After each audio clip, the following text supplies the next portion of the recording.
The cardiovascular system consists of two components. The heart, which acts as a kind of pump for blood, and vessels, which perform a transport function by distributing blood to organs and tissues. Chambers of the heart. The human heart consists of 4 chambers. These are the left atrium and the left ventricle. From them, blood goes directly to internal organs and tissues, and the right atrium and the right ventricle. They push the heart toward the lungs, where it becomes oxygenated. Types of circulation. There are 2 types of blood circulation: the systemic circulation and the pulmonary circulation. They are examined in greater detail in the corresponding video. Let's consider the general outline of the structure of the vascular wall. It consists of 3 tunicae. The tunica externa, or adventitia, mainly contains connective tissue elements. The tunica media usually contains muscle cells. The tunica intima consists of a special type of epithelial tissue called endothelium. Types of vessels. Let's consider the main classifications of vessels.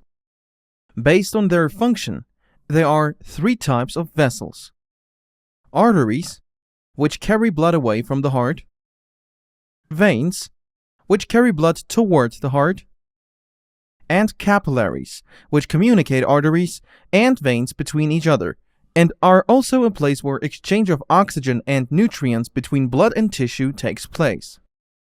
Types of arteries. There are also several types of arteries.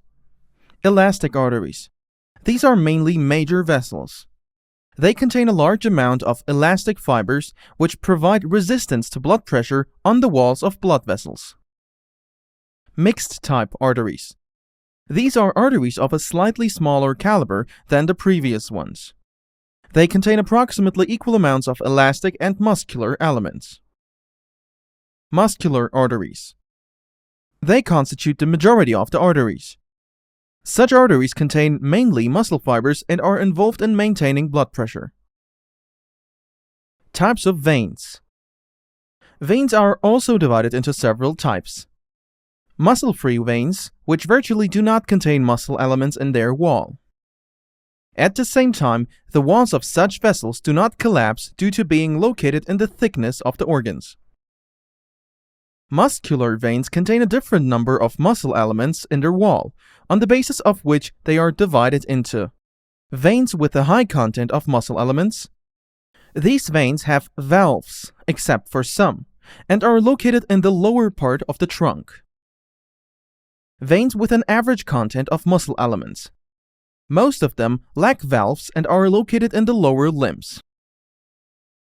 Veins with a low content of muscle elements. They are located in the upper part of the trunk. Capillaries.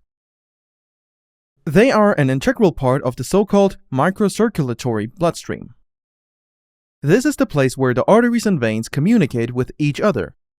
Here, the exchange of oxygen and nutrients between blood and tissue takes place.